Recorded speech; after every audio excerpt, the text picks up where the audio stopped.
excusez-moi. C'est moi ou bien pour trouver un travail en France, là, c'est devenu compliqué. En fait, parce que je n'arrive pas à comprendre quoi. En fait, je sais pas vous, hein, je sais pas vous, mais pour trouver un travail en France en ce moment-là, tu es obligé de sacrifier quelqu'un de ta famille.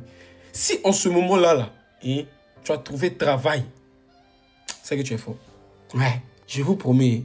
Je pense que depuis que j'habite en France, depuis 2020 que j'habite en France, là, c'est la période la plus dure pour trouver un travail.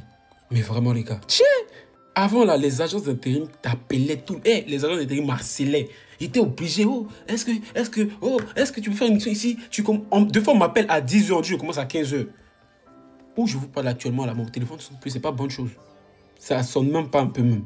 Je sais pas vous, mais je pense que trouver un travail en ce moment est devenu compliqué, les gars. Je sais pas c'est quoi, qu'est-ce qu'il faut faire. On est parti à l'école même pour trouver un travail au niveau école même. Ça fait plus. Ça sort même pas même un peu. Ça sort pas. On est obligé de faire quoi en fait? Dites-nous. Qu'est-ce qu'on va faire en fait? Si on trouve pas de travail, on a qu'à faire quoi? Dites-nous. Moi, j'aimerais bien qu'on m'explique comment en France, en 2025, les jeunes font pour s'en sortir en fait. Vraiment, Donc pour contextualiser le truc, moi je suis au chômage depuis quelques mois et impossible de trouver du travail, ok? Finalement je finis par en trouver un, c'est à 400 km de chez moi, donc à Nice. Et du coup je suis trop contente, j'ai enfin trouvé du travail et tout. Je dois commencer le 1er juin en CDI, sans période d'essai en plus. J'ai eu la chance d'arriver à négocier ça avec l'employeur. Et il est impossible pour moi de trouver un logement. C'est impossible parce que mon salaire est pas assez élevé, parce que j'ai pas 3 bulletins de paye. Alors même si je suis en CDI sans période d'essai, bah non, les agences, personne me veut en fait. Du coup là on est le 17 mai, je dois commencer dans 15 jours et j'ai pas d'appartement et c'est impossible pour moi de trouver un appartement en fait. Et donc là, si je trouve pas de logement, je vais devoir renoncer à mon CDI, ce qui fait que je perds mes droits au chômage. Donc je fais quoi en fait? Mais je me retrouve sans rien.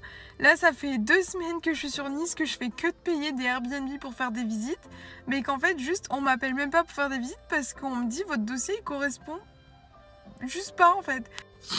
Donc en fait j'ai le choix entre accepter le CDI et je sais pas, dormir dans ma voiture tout l'été en fait, jusqu'à peut-être espérer avoir 3 mois de bulletin de salaire pour prétendre à un logement, soit renoncer à mon CDI, donc perdre mes droits au chômage et n'avoir toujours pas de travail en fait. Voilà.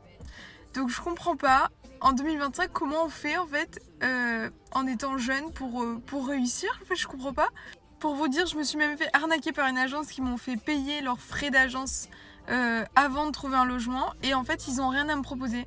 Donc je leur demande un remboursement, ils veulent pas. Donc je dépense toutes mes économies à venir ici, à me loger et tout, pour essayer de trouver un logement et j'en trouve pas. Donc j'ai beau avoir mes parents comme garant, ça suffit pas. Mes parents gagnent pas assez. Donc je sais pas comment on fait en fait. Comment? J'ai bossé 42 ans. Et en 42 ans, j'ai payé, tenez-vous bien, exactement 45 556 € de sécurité sociale. Plus, attendez, 32 560 € de CSG. Et tout ça pourquoi? J'ai jamais été malade. Juste une petite grippette ou deux. Soigné au Chroniprane. Même pas remboursé. C'est pas une honte, ça? Et des arnaques de ce type, Putarin va en débusquer plus d'une. 52 ans de conduite, 0 accident. Bref, 132 200 € d'assurance pour rien. La maison, là, c'est pareil, aucun problème. Jamais de départ de feu, jamais de dégâts des eaux, rien! Alors pour Putarin, trop c'est trop. Révolté par tout cet argent de toute une vie jeté par les fenêtres, c'est décidé. Il va remettre les compteurs à zéro.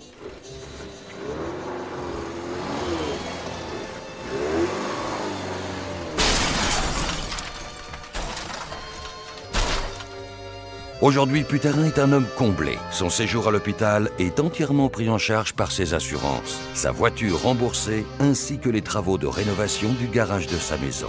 Bref, l'investissement de toute une vie enfin récompensé. Celui qui veut me niquer n'est pas encore né. J'ai envoyé plus de 400 candidatures. J'ai environ 10% de retour. Et quand je parle de retour, c'est surtout des mails automatiques en fait, pour m'informer que ma candidature n'a pas été retenue. Je m'appelle Elodie, j'ai 25 ans, j'ai un bac+5 en marketing et stratégie digitale. J'ai 2 ans d'expérience en tant que chargée de communication. Et aujourd'hui, ça fait 7 mois que je suis en recherche d'un premier emploi. Assez rapidement, dans ma recherche, je me rends compte qu'il y a beaucoup d'offres de stages et d'alternance. Ça m'est arrivé d'aller jusqu'à la page 5 d'un job board, par exemple, sans qu'il y ait un seul poste en CDI. C'est soit ce type de profil, soit des offres pour des profils beaucoup plus expérimentés, avec 5, 8, 10 ans d'expérience parfois qui sont demandés. Et aussi souvent une petite mention spéciale, par exemple des offres avec 2 ans d'expérience, hors stage ou alternance. Là, je me dis...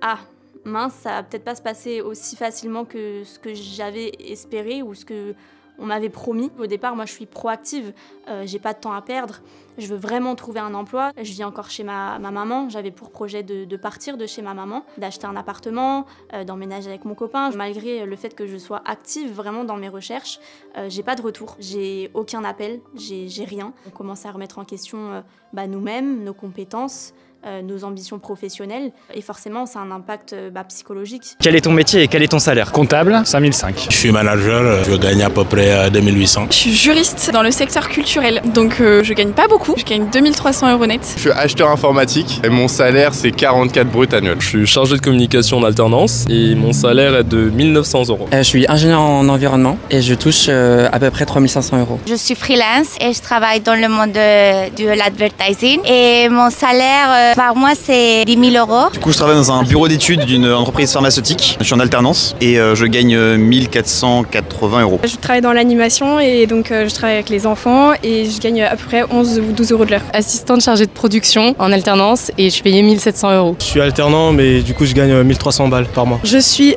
chargée de communication et de partenariat et assistante commerciale dans le marketing pour Universal, Sony et Warner et je gagne un K7 on va dire. Je suis fonctionnaire, je suis adjoint administratif et je suis à peu près à 2000 € par mois simplement. Est-ce que vous pensez que vous êtes assez payé pour ce que vous faites ou pas? Ouais, plutôt, ouais. À tous les gens qui sont en recherche d'emploi, moi ça fait depuis janvier, du coup ça va faire 4 mois. Est-ce que vous aussi vous commencez à avoir la sensation que vous n'allez jamais trouver un travail?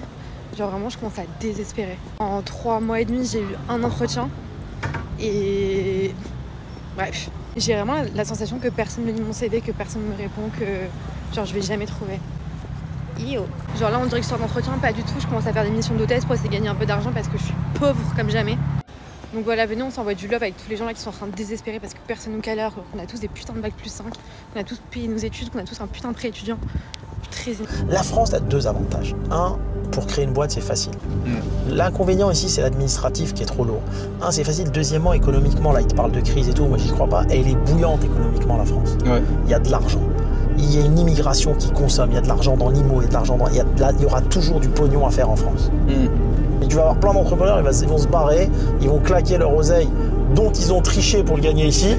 Hein, c'est vrai ou pas? Et au final, ils vont revenir. C'est vrai. C'est-à-dire les mecs, ils déclarent rien, ils décaissent à mort. Moi, j'ai vu plein de mecs, ils ont décaissé ici, ils ont pris des 20 millions d'euros. Hein. Ils les ont envoyés en Afrique du Nord. Hein. Ils ont tout perdu, ils sont revenus. Ils sont pris pour des promoteurs de fou là-bas, ils ont tout perdu. Mais je dis franchement, il y a des mecs là-bas, ils t'attendent, des Africains, ils t'attendent. Comme ça, ils t'attendent. Viens. Bah ouais, la vérité, elle est là. À tous ceux qui cherchaient du travail là, oui vous là, vous savez les chômeurs là, eh ben force à vous. Parce qu'on dit toujours si tu veux du travail, tu vas en trouver, il y en a plein. Bon, désolé, il y a encore un chien. Ah oui, c'est vrai, il y en a plein du travail. Mais moi, vous voyez, moi j'ai mes enfants qui cherchent du travail. Personne ne leur répond, on les rappelle jamais.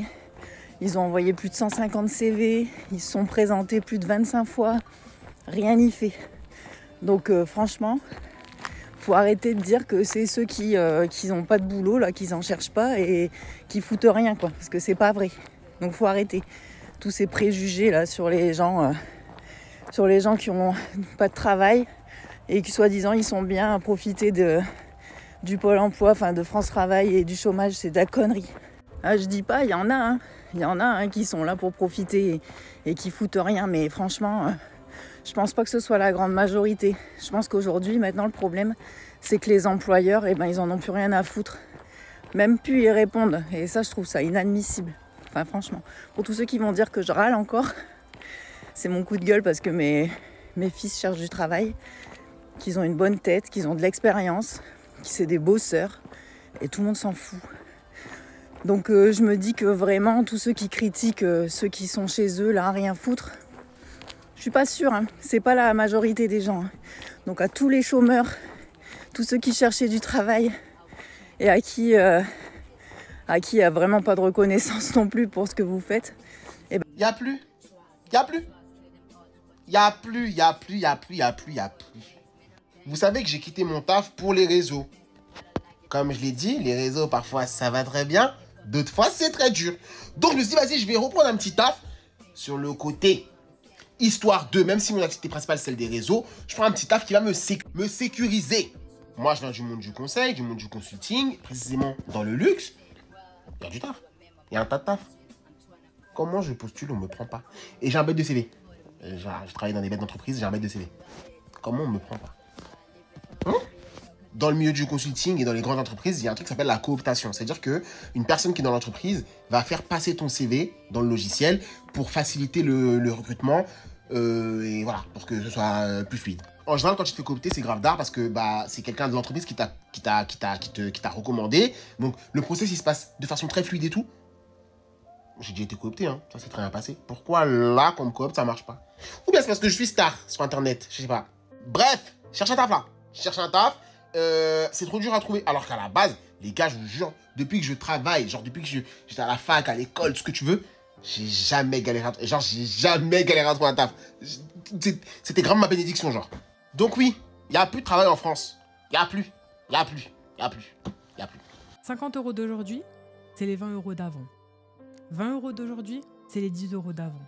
10 € d'aujourd'hui, c'est les 5 € d'avant. Et 5 € d'aujourd'hui, c'est les 1 € d'avant.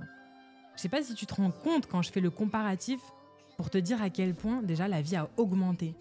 À l'époque, oui, je peux dire à l'époque, parce que de mon grand âge, je peux dire à l'époque, on allait au magasin, 100 €, hein, le caddie, il débordait.